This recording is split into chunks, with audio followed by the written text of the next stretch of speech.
For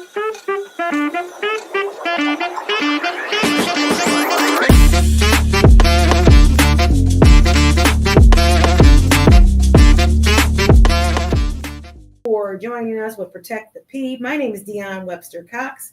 I am the creator, the developer, pop maker, candlestick maker, the baker, and I've got other people here. But my guest today is Randy Holloway. Yes.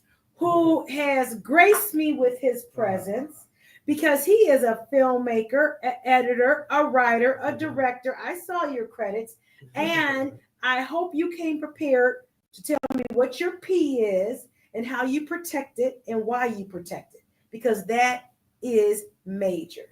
Thank you very much for coming, and tell me more. Impress me. You know, I'm interviewing. I think I realized, I said, maybe I'm using this as a platform, as my platform. First off, thank you for having me. I'm always honored to share my story with people who are interested in what I do. I have been in entertainment going on almost 30 years now. And I actually started out, which is funny, I used to work for Chrysler. I was working on the line, and I was going to the movies a lot. And I would go to the movies maybe 3 or 4 times a week. And I would start to tell people about the movie. I'll see the same movie over and over. But I started telling about the movies, and people were like, man, that's pretty good. And more people started asking me, so I got tired of talking. Because Chrysler at the time, running 3 shifts, that's when everything was booming. Telling 3,000 people about the movie, talking over and over, my voice would get tired. So I said, let me start writing these movie reviews. So I started writing movie reviews, and they were really good. And I was actually studying engineering at the time. And people started telling me, like, man, you need to turn these into your school paper.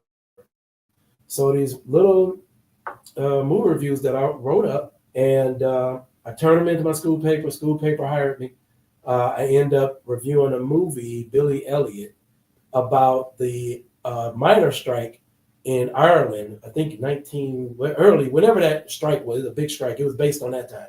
And a young boy, he had an Irish father. His father was trying to put him in boxing class. He was going to boxing, but he was getting beat up a lot. He didn't really like it. And they had like a ballet class at the same time. It was like in like a community center. And so the boy started seeing a ballet, and he started going to that while his father thought he was going. Oh, his daddy was boxing. Mad. His daddy was mad about Irish that. miner, like he was pissed. Right. But the boy got very, very good. And at that screening, me being a young black boy with these credentials, I'm there with the Detroit News, all these big time movie critics. But this lady saw me with these press credentials, and again, being a young black guy, she's like, where you get that from? Right. Like, who gave you that? And I'm like, what? Like, you know, in my mind, I'm like, why are you stopping me out of all these people? But I'm like, oh, no, I write for my school paper. And that lady took me under her wing. Turns out she worked for Warner Brothers. Oh, wow. And from that point, I became like this screen. It was like one thing led to another. She turned me on to this gentleman with this magazine. I started writing for the magazine. They loved my work. He turned me on to Columbia Pictures, and I became like Columbia Pictures screen representative for here. And you were still working for Chrysler? I'm still working for Chrysler. So, okay, I want to stop. So this was 30 years ago, so hopefully you feel comfortable talking about it. So how much did they pay you to do that? Columbia, I forgot how much it was then. Maybe $250 a show, a screening or something like that. So that was decent money back in 93. Yeah. That was something that you could take a few more ladies out. Yeah, I did. But it was a lot of perks to it. I got to be around a lot of celebrities, and start seeing all the movies ahead of time. And I would, because they would send me the assignment like, hey, we got this movie coming out. We got Uncle Cracker coming. We got Jaheim coming. And we working with WJLB giving out the passes. But I would make additional passes to bring everybody from Chrysler. Oh, and so, they really appreciated that. Well, at first, they didn't know what was happening because they was only renting out small theaters because it cost money to rent out the theaters. Right. So they would rent out 180 seat theater, but I would have 1,000 people show up. And they couldn't figure out, like, how are all these people coming? But eventually they figured out I was bringing more people. And they were like, listen, you got to let us know because the money, we can't just do it like that. That's right. That's getting this promotion also. And those were a huge success. But from there, by me setting those up, doing my interviews, eventually I started. I like the door started opening up in entertainment because, like I tell you, I was studying engineering. I was getting straight A's, physics, calculus, all that stuff. So you're right? just a savant. And that was just the very beginning. And when I was working, by me doing that stuff, maybe even right before that, the first person I interviewed was Adam Sandler. And I was a huge, huge fan of Adam Sandler. And I'll never forget, I was at Chrysler. And I got the call from my school. They said, hey, we got something for you. Adam Sandler. I was like, cool, where you at? He's in Chicago. I'm like, what? And they're like, you have to go this day. And I had to work. And I think I had just became full-time at Chrysler. So You had to make a decision. I had to make a decision. But here it was. People saw my work ethic. They knew who I was. They knew I wasn't one of them idiots running around the plant, living for plant life. Mm. And my area manager, at the time I went to him, Patrick Sauer was his name. And I said, Patrick, I have an opportunity. I have to go interview Adam Sandler. And he told you yes. He said, go ahead and do it. Not only he said, yeah. I'm sorry, Patrick, if it's long enough and Chrysler's no longer around, so we should be good. Now it's Stellantis. So he said, no problem. Come in, punch in, go to the job, whatever you got to do. And whatever time you got to leave, go out the back door and fly to Chicago, spend a day with him, and come back through that back door and leave out the front. That was the first time I did an interview of that. Oh, you're talking about time card fraud is what you committed. Well, I guess, yeah. Oh, I am not With for permission. stealing. With Yeah. permission. So that was With conspiracy. Yeah, there you go. Conspiracy, but it was to help you, further you, and a choice had to be made. And a choice had to be made. At the expense of Chrysler. Okay, okay. Well, so we have to just thank Chrysler. Yeah, because they paid you for that day. Listen, Chrysler. Thank you, Chrysler. No, I always give credit to Chrysler because another story, as I was saying, I was studying engineering. I was like 4 classes away from graduating with an engineering degree. I gave that all up. 4 classes? I gave it all up to go back for film and TV. Okay, right? All right. So, but Chrysler, because it started, I went to Specs Howard. That's why first I was at Wayne State for engineering, but I went to Specs Howard. Chrysler paid for all of that. And thank you, Chrysler. But here's a story that I do want to share because I'm forever like indebted to Chrysler for what they did for me in my career. But they had stopped paying for classes at that. Like if it didn't end up in a 4-year degree, they would stop paying for it. Because I had took like radio, I had took like massage class, all that. They had paid for all that, but then they stopped. And so when I applied for Specs Howard, I forgot the lady who I was talking to at the center that you had to call to get them to pay for. And she was like, okay, just submit the paperwork. I submitted. They came back maybe a month or so later, and they were like, I'm sorry, we don't pay for this no more. We got to end the degree. I said, oh, man. She was like, but let me see what I can do. Don't give up. Just keep calling me and check. I started calling her every day. I was always nice, though. Of course. I never got frustrated. I was down because it's something I really wanted to do. I said, man, I waited too long. I missed it. Probably, it was in January, like right after the class. Right after it started. Right after it started. She called me. She said, Mr. Holloway. I said, yes. She said, okay. She said, I thank you so much for your patience. She said, I have the news for you. We finally met. I said, okay. I said, y'all can't do it. She said, no, we can do it. She said, here's the kicker. We're only doing this for you. She said, thousands of people have submitted their applications, but everybody called, was nasty, was angry. She said, you never got upset. You never raised your voice. You was always polite. You was always so kind. And everybody here recognized that. And so for you and you only, we're going to send you through and pay for it. She said, don't tell nobody. I said, I won't tell nobody. Oh my, that's a wonderful story. And that's why I always tell, and that's why I always say, you can always say hello to somebody. You can always, there's no reason to be rude, especially if you're trying to get something. So what does it gain you you asking me for something? What does it gain you to be mean to me? That you asking me for something? Yep. Yeah, I tell people that all the time. Like, and that changed my life. Right. Okay, so you go to Specs Howard, Mm-hmm. And then what happens? I go to Specs Howard. I start taking classes there. Finished like top of the class, won every award. Before I graduated, that's when TV 20 News came calling. And they said, my teacher called me, the guy that was in charge of our group, he called me to the office and said, hey, Channel 20 want to hire you. And I'm like, what? I said, I never filled out. I said, who sent the application? I never. They said, I don't know. They noticed, wherever they noticed you from somebody, nobody said who, how they found out about me. And they brought me into TV 20. And Sarah Norad Phillips was the GM at the time. And she had me intern. I was an intern for 2 weeks, and she made me a producer after. So sometimes you gotta just take chances, right? Sometimes you have to take Oh, chances. I'm so wondering. It's a wonderful story. Yeah, sometimes you have to take chances. Okay, so you were at Channel 20. How long did you stay there? Oh man, maybe I probably was a year and a half, maybe 2 years at TV 20. Yeah. And what happened there? And then you were done with Chrysler. Did you leave? No, Chrysler? I was still at Chrysler. So you were doing double shift. It was Chrysler. I was there, and I was doing one other thing. At the time, Black Cinema Cafe, I was doing that too. And Black Cinema Cafe was a precursor to the American Black Film Festival, that you see now. And they used to rent out venues, not even movie theaters, venues once a month to screen Black movies because they weren't showing Black independent films anywhere back then. Right. You really had to scratch and claw to get your stuff out compared to how it is now. Right? So Black Cinema Cafe, you were allowed to bring your movie. No. You would submit the movie to the headquarters or the people in charge. They would pick what movie they wanted to screen for the month. And so once a month they rent out a venue and they have people come out and watch the movie and talk about it. And that would be it. And that started, like I said, the American Black Film Festival. We kicked off in Acapulco, but now I think they're down in Miami now. Really? So, did you go? Yeah. I went to one in New York. I did do that. I'm sorry. When it was in New York. And met Charles Dutton and Spike Lee. So that was cool. I forgot about that.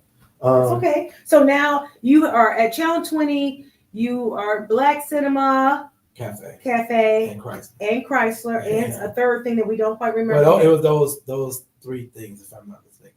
Yeah, so it was those three things. And then what was next? How did that go? And then so while I'm at TV 20, one of the people who has been a tremendous beacon of light in my life, and especially with what I do, out in California, marketing company out there, he reaches out to TV 20 and say, hey, I need somebody that really loves movies. I need them to interview some folks. Well, that's you. That was me. And so he got an email back. This guy, Randy Holloway, is a great guy. You should talk to him. He talked to me, and the rest was history. Next thing I knew, I'm flying all over the country, interviewing all these celebrities. The Will Smith, the Chadwick Boseman, the Michael B. Jordans, the Brad Pitts. Okay, now I gotta ask you, did you ever go to a Diddy party? I've never been to You didn't get to play in the Ranger games? In fact, people always told me, they always told me, I'm good where I am. Like, even coming out the holiday, they say, you don't need to be out here in Hollywood. Like, where you are with your talent, with what you're able to do, stay where you are. You'll be a big fish in a small pond. You come out to Hollywood, it's too busy. Everybody's out here. They're good. They're vying for the same thing. We've never seen nobody with your level of work in Detroit. Stay there and then corner that market, and you will have a line to us. So I started doing that, and I was still at Chrysler. I ended up leaving Chrysler in like 2009. Really? Yeah. But you left with I was gonna say you had left with a buyout. Yeah, took the buyout. And first thing from there was I started working with like American Idol. I would work with shows that came into town, and I started working with the American Idol, So You Think You Can Dance, Bar Rescue. I worked with a lot of shows, and in doing that, I would position myself because people always saw my work ethic. Every job I ever worked, I got promoted. Even though I was at Chrysler, I started writing the movie reviews. They took me off the line. I was the editor of the paper and writing speeches for the plant manager, union president. Nice. Yeah, I've always been a great writer. And the writing started when I was in high school. I was like Cyrano de Bergerac. I was writing love letters for people to get at girls and stuff. So I've always been a great writer. Yes. And I just honed my skills and got better and better as the years went by. And I got it. Like I was a Sundance Screenwriting Fellow, New York Foundation Arts Fellow. So I'm very, very good at writing. But thank you, Brittany. I have to give thanks when thanks is due, because it was my niece blood of my blood, who told me about Oh, you. yeah. Okay, so you have been redeemed and you can stay. You can stay.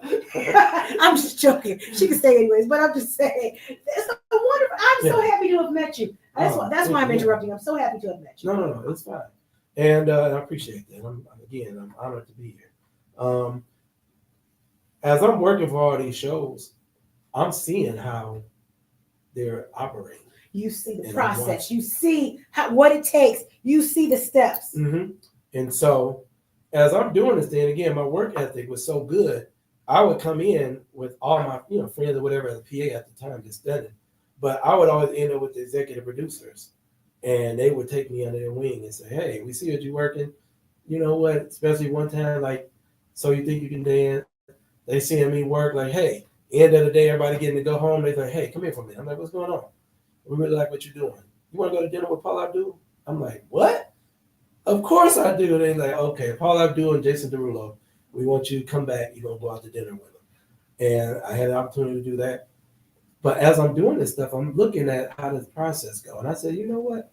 I can do this. I can make my own shows. Yeah. And because as I'm watching, I'm learning that's where the money's at, right? Is it in the distribution? It's in you've got to be in the creative part, right? Because you've got to be the person who's willing to put the money up, because then at that point, that's when you get to sell your idea. Yeah. And you got to pay your people. That's part of your expense or cost of the show. Yeah. And so me and a partner of mine at the time, Shana Ortiz, we created our company, our Arte Productions company. And we put together this sizzle reel for a pilot for this show. So it kind of went sideways. But the only good thing about that project was they saw the level of my work. Right. And so they always thought, we had a whole crew, like 50 people doing this stuff. Like, no, it really was me and a few other people. With a handheld.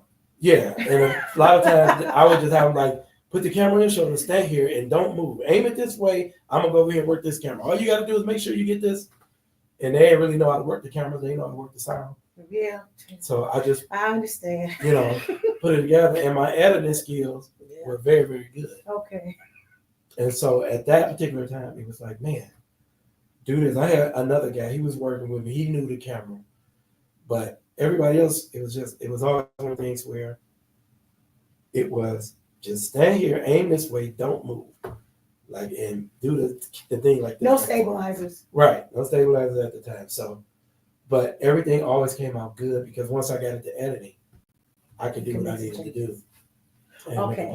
So that one, now what happened next? Because I saw your resume. They don't call it resume. Your catalog. IMDb. Yeah, and everything I've done, I have to put everything up there. There's so much stuff that's not up there. My resume is probably as long as this table. You've been doing this for 30 years. I've been doing a lot of stuff over there. A lot of stuff I forget about. Like, oh, I forgot I did that. But it's always been learning. I've every opportunity I've had, I've taken opportunity to learn. Right. Even to this day, producing, writing, directing these films, I'm learning something new every time. I've got so many questions for you, but I'm gonna start here. What's your P? I want to say performance. Performance. Yeah, because you perform. You perform right, no matter what you do, you're going to get the results that you want. You may not get the answers you want, but the results will be there. Yes. I'm also hearing your purpose. Yeah. And passion. Yeah. So I get a couple of P's from you. So now you've done that. We only have so much time, and it's going to be edited down and everything. And you're fascinating, absolutely fascinating. You. So you are the person that makes things happen for other people. That's part of your gift. And as a result, things happen for you. You're truly in the service industry. Yeah. I see you as a service. Yeah, thank you. Yeah. I get yelled at a lot. People like, you doing too much for people. You ain't even getting nothing out of it. But I am getting something. You do get something out of it. And I love helping people. People call me, and no matter how busy I am, how tied up I am, if I can do it, I will do it. And a lot of times, people are asking, I say, yeah, but I have so much other stuff I said, yeah, too. I'm trying to knock them out one by one. But I truly do love helping What you do? people and helping people make their dreams come true. I get a lot of enjoyment out of that. Tell me, I want to hear some movies. I know it's so complicated. That was 2016. I want to hear movies. I want to hear it all. I'm interested So because I'm thinking in my mind, how can you help me? And I'm thinking, it's working. I have 3 movies in post production right now. In Detroit, or you traveled to Detroit, Atlanta, Ohio, Arizona, Chicago. I've been around. Are they dope movies? Dope boy movies? Are they love stories? Are they psycho women stories? 2 of them are kind of dope boy movies, but not really, because I'm trying to create something different. Okay. There's plenty of those stories out there. A lot of dope boy movies. There's plenty of those stories out there. One movie that's getting ready to be a premiere. We don't have the date yet. It's called True Colors. Okay. The story is a guy like G-Rock plays this drug kingpin is ready to get out of the game. Okay. And he got his 2 nephews that always looked up to him growing up. And now they want to get into it. Like, hey, it's been a family business, right? So him and his sister, they had a father. He was a man. Brought them, tried, bring the sister and brother up into it. Into the dope game. To the dope game. Why do that to your kids, though? Why do that to them? Okay, that's just my own personal thing. That's Go society. ahead. That is okay. Right. All right. And so the nephews want to get into it, but the sister kind of strayed away from it. Like, she got out of it. I don't want my kids into it. No, I'm not doing it. And G-Rock, like, okay, y'all can't do it, your mama. But young boys gonna be boys. We want it. So they end up getting into it, and a whole lot of chicanery goes on behind the scenes, murder and all this kind of stuff. And Murder and mayhem. Okay, that's good. That sells. But it's good. The music, banging. It's gonna do really, really well. Just really good. Are you releasing it on Tubi? Are you? It should be on Tubi. But we'll see. I know it'll go on Tubi. Okay. And at this time, it probably out on Tubi now, right? What's the name again? What's the name? True Colors. True Colors. Are we writing that down somewhere? Somebody. Check it out, y'all. True Colors. True Colors. Yeah, I got it. Okay. Now, what's another one? Please, not another. Okay, no, you said you got 2 dope boy movies. No. So, one is already has been out. Okay, what's the name of that one? It's All or Nothing. It's All or Nothing. Yeah, and that's about another father who owns this appliance store in the music business and trying to turn it over to his kids, but the kids is in the drugs and he's trying to get them out and get them on a narrow path, but they get mixed up in some stuff and almost get everybody killed. So it's one of those type of stop the violence type movies, but you have a little bit of drug activity going on in it. You are the writer, the director. I co-wrote that one, but directed and produced it. And It's All or Nothing wrote, directed, and one of the producers. And these new movies. One is called Sick Day. And it's about this young lady who was battling for fair wages for her job. And it ended up becoming a national crusade to raise the minimum wage. Another one called Unrequited Love. Oh, now what's that about? So Unrequited Love is a drama about a husband and wife whose marriage was on the rocks. And they end up taking a trip to New Orleans. So yeah, we filmed in New Orleans too.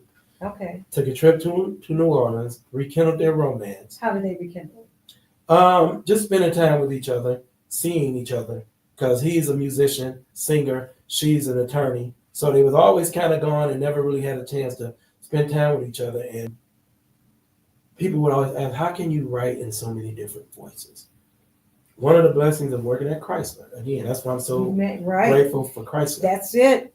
You meet so many different types of people. So many different types of people. And the diversity of it all. People would always people would just talk to me. Right. Always open up and talk to me and tell me all kind of stories. And I was always listening about their lives and what happened and what caused. And I would ask, well, why would you do that? And they would tell me why they did certain things and why they thought they did certain things, why they thought their husband, their boyfriend, their girlfriend, their mother, their father, why they did certain things. And it always stuck with me. Yeah. So I was always able to channel that and, tell this story. So now you've got these movies. So Mhm. has it brought you I don't even know how to say this because this is what I always tell people. God is my source and I live in abundance. Mhm. And that what my abundance is different for anybody else. Are you living in abundance for whatever that is for you? And I'm not asking Right. what it is for you. Right. Yeah, of course. Okay. I am. That's all that matters. I have to give thanks and praise every day because I probably should have been living on the subway or me on the street downtown somewhere. Like, how am I still? It wasn't gonna happen though. Right. Like, God, I'm still going. I haven't had a job in forever. Like, how am I still able to do this? And finance movies because producer means you putting money up. Or finding the people with the money. Okay, well that's still a job, right? That's still work. Yeah, because they got to believe in you and they have to trust you, which goes to this my latest movie that I have done called Fragile Bonds. Okay. This movie, I've always been fortunate to work with some great talent and people, and a lot of people, including in Detroit, a lot of the stalwarts that's been around came, was part of my tree. And a lot of people don't know that because, like I say, people get the spotlight and they don't remember where it started, how it started. But I've helped a lot of people here, so I've had a chance to work with a lot of people, giving them breaks, their first breaks. Like a lot of people wasn't giving people opportunities to be camera guys, to be producers, to be sound. I would just say, hey, come on, let's go. I'll do it because I always knew in editing I could do enough to make it what it needed to be or close enough. We are almost demigods, and I'm going to just say it because we are willing to give people opportunities and chances, even when you don't believe in yourself. We see it in you, and we give you an opportunity. Like, here, try this, do it. Mm-hmm. You know what I'm saying? And I'm saying it takes a gift to do that. I need to know: do you have any type of practice that you do every single day? Now, what does that mean? I'm going to give you an example. Every morning, I wake up, I meditate, I roll over, I journal, I make up my bed, I exercise. Before I go to bed, I go ahead, I do another exercise, and I also meditate. And that's how I do it. Do you have anything that you do? Yeah, I definitely meditate every day. Okay. Meditation. Yeah, I work out. Too. And I just appreciate. I just stop and just appreciate in moments, just being thankful again to be able to do what I do and to be able to do it for so long, and it's more people now around that's had, a lot of success and people know them because they're doing like 10 movies a year and, they just got their machine and they rolling. But I've just been in a position to just be able to appreciate the gift and the time and know that what I really want to happen is happening. And it's something happening right now. And now it's probably, I'm probably where I'll be filming and all this stuff happening like right now by the time this airs. This is the Oscars show. So the Oscars will be, I think, March 5th, 2025. I looked that up and I sent everyone a text this year. And that's what it's nice to have a film person. Now, how do we get in touch with you? Because this is going to automatically stop. It's a great program, Beeb, at, I don't know, when it gets to 59.50.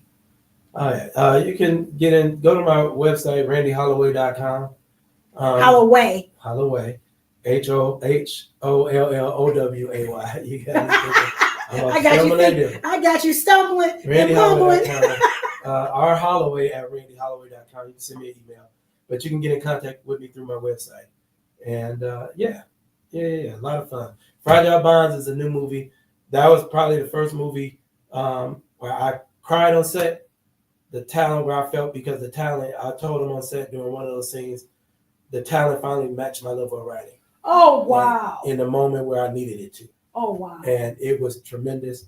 The talent in that film is something special. Ryan Nicholas, my partner, Ariel Lewis, partner in that film, really came together and made something special. Something different now, especially something different around here. Fragile Bonds. Fragile Bonds. Fragile Bonds. Yep. Yep. And it was filmed here in Detroit. Filmed here in Detroit. Oh, wow. You Detroit, are amazing. Birmingham, Ferndale. Oh my gosh, you are amazing. Oh, thank you so much for Thank coming you for on, having me. for being here. This was so educational. Yeah. Protect the persistence. Protect the persistence. Yeah. Protect the persistence. Yes. Yeah. She You have did to it. be.